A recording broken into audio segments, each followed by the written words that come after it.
Ellen DeGeneres had interviewed countless guests dealing with missing children and family tragedies throughout her decades-long career, from advocates fighting human trafficking to parents searching for abducted loved ones, but nothing could have prepared her for the afternoon, when what seemed like a routine conversation about child abduction and recovery efforts would explode into the most impossible and emotionally devastating revelation she had ever witnessed. What started as an inspiring story about never giving up hope became a real-time miracle when Ellen realized that the child her guest had been searching for was sitting just 20 feet away, working as part of her own production team. It was a somber Wednesday afternoon at the Ellen Studios, and the atmosphere was heavy with purpose as they prepared for what was scheduled to be a deeply meaningful episode about missing children, family advocacy, and the incredible determination of parents who refused to stop searching for their lost loved ones. Ellen, wearing a respectful charcoal blazer over navy pants, was looking forward to interviewing Maria Santos, a 48-year-old mother and child advocate whose tireless 15-year search for her kidnapped daughter had inspired legislative changes and helped locate dozens of other missing children. Maria's story was exactly the kind of heartbreaking but important narrative that Ellen felt responsible to feature, someone who had transformed unimaginable personal tragedy into a force for protecting other families, who had channeled her grief into actionable change, and who had never stopped believing that her daughter Rebecca was alive somewhere. According to her preliminary materials, Maria had founded a non-profit organization that had assisted in recovering over 200 missing children, had lobbied for improved Amber Alert systems, and had become a nationally recognized expert on child abduction cases. Our next guest has turned every parent's worst nightmare into a mission to protect other children, Ellen announced to the solemn studio audience. 15 years ago, her 5-year-old daughter Rebecca was kidnapped from their front yard. Instead of giving up hope, she's dedicated her life to finding missing children and has helped reunite hundreds of families. Her story reminds us that love never stops searching. Please welcome child advocacy founder Maria Santos. The audience offered respectful, supportive applause as Maria walked onto the stage with dignified composure that suggested years of practice managing her grief in public settings. She was an elegant woman with prematurely gray hair and deep brown eyes that carried both profound sadness and unshakable determination. What struck Ellen most was Maria's combination of vulnerability and strength, someone who had learned to share her pain in service of helping others while protecting her own emotional core. "Maria, welcome to the show," Ellen said gently as they embraced with the careful tenderness reserved for people carrying profound loss. "Thank you for having me, Ellen. This platform means everything to families like mine," Maria replied, her voice steady despite the obvious emotion underlying her words. "Tell us about Rebecca. What was she like before she was taken?" Maria's face immediately softened with maternal love as she began describing her daughter. Rebecca was 5 years old, full of curiosity and joy. She loved drawing, especially pictures of butterflies and rainbows. She had this infectious laugh and would talk to absolutely anyone, which is probably what made her vulnerable to whoever took her. Ellen felt her heart aching as she listened to Maria describe the child she had lost. "What happened the day she disappeared?" "She was playing in our front yard while I prepared lunch inside," Maria said, her voice becoming carefully controlled. "I could see her through the kitchen window, but I looked away for maybe 3 minutes to stir something on the stove. When I looked back, she was gone." As Maria spoke, Ellen noticed that her assistant Jamie, who was standing just off stage managing production notes, seemed to be listening with unusual intensity. Jamie was a 20-year-old production assistant whom Ellen had hired 6 months earlier, a bright, artistic young woman who had impressed everyone with her creativity and work ethic. "Maria, in 15 years of searching, have you ever gotten close to finding Rebecca?" "There have been leads, possible sightings, children who looked similar," Maria said with the exhausted hope of someone who had followed countless false trails. "But Rebecca would be 20 now. She could look completely different, have a different name, not even remember her original family." Ellen felt a strange chill as she watched Jamie's reaction to Maria's words. Jamie had gone pale and was gripping her clipboard with white knuckles. Maria, what would you want to say to Rebecca if she could hear you right now? Maria looked directly into the camera with fierce maternal love. Rebecca, if you're watching this, I want you to know that Mommy never stopped looking for you.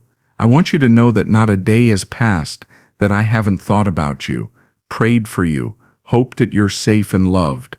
And I want you to know that no matter how much time has passed, no matter what name you have now, you will always be my baby girl.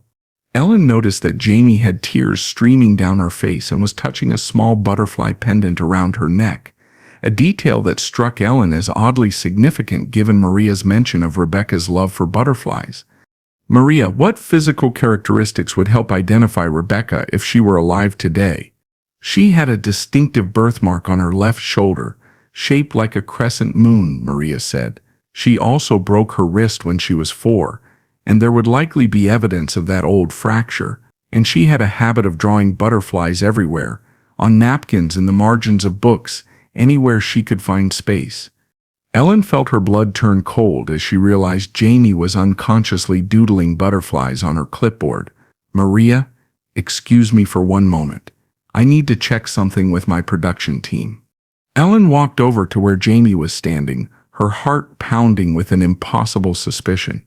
Jamie, honey, are you okay? You seem upset. Jamie looked up at Ellen with confusion and distress. I don't know why, but listening to her talk about her daughter, it feels familiar somehow, like I'm remembering something I shouldn't be able to remember.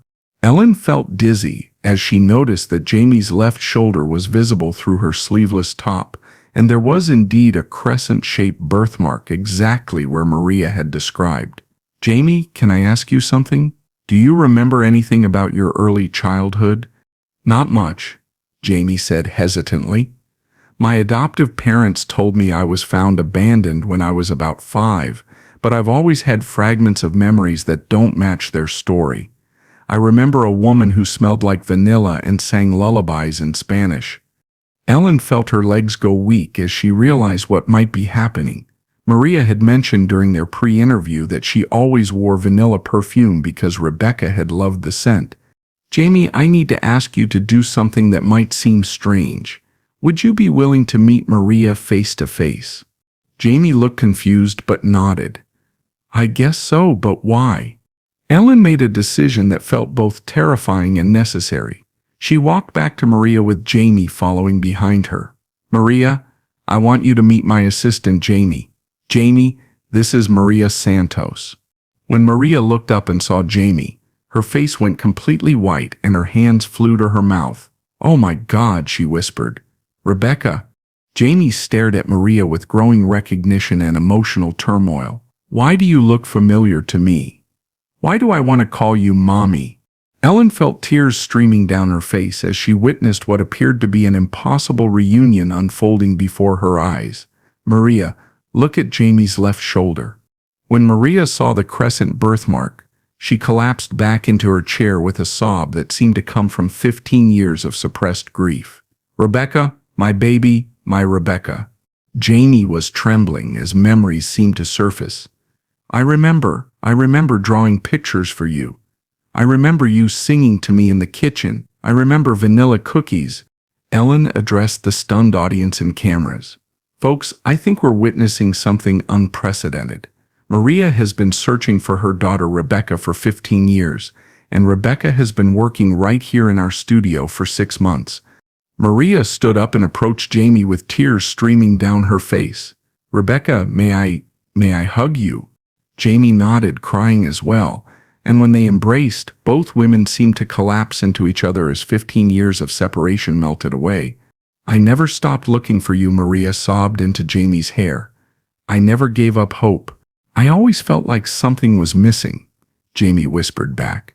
I always felt like I was supposed to be somewhere else, with someone else. Ellen felt overwhelmed by the magnitude of what was happening. Jamie, how did you end up in Los Angeles? How did you come to work for the show? Jamie pulled back from Maria but kept holding her hands. I was raised by a family in Arizona who said they found me abandoned. When I turned 18, I moved to LA to pursue media work. I applied for this job because I've always loved watching Ellen's show. It felt like home somehow. Maria looked at Ellen with overwhelming gratitude. "Ellen, my daughter has been working for you. You've been taking care of my baby without knowing it." Ellen felt the profound responsibility and wonder of this impossible coincidence. "Maria, I've been watching Jamie work for months, admiring her creativity and kindness, never knowing she was the daughter you've been searching for."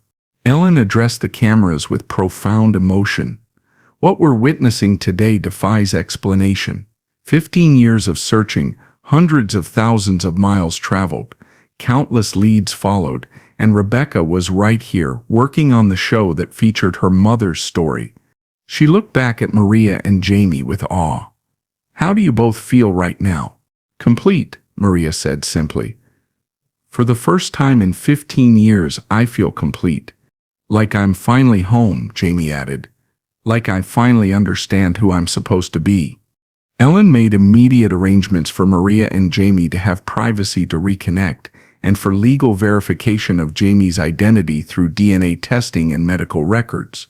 3 weeks later, the test results confirmed what everyone's hearts already knew: Jamie was indeed Rebecca Santos.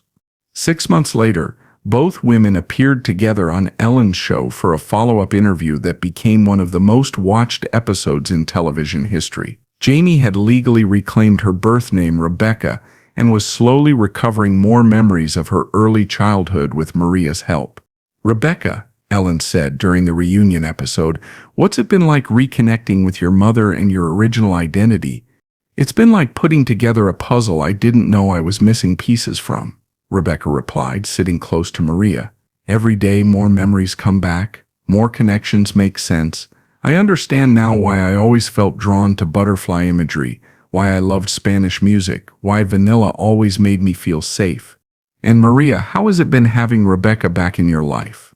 "Like getting my heart back," Maria said, holding Rebecca's hand tightly. "For 15 years, part of me was missing. Now I'm whole again. And Ellen, the fact that you were caring for my daughter without knowing it, that feels like divine intervention."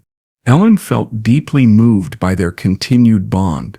What this experience taught all of us is that love really does find a way.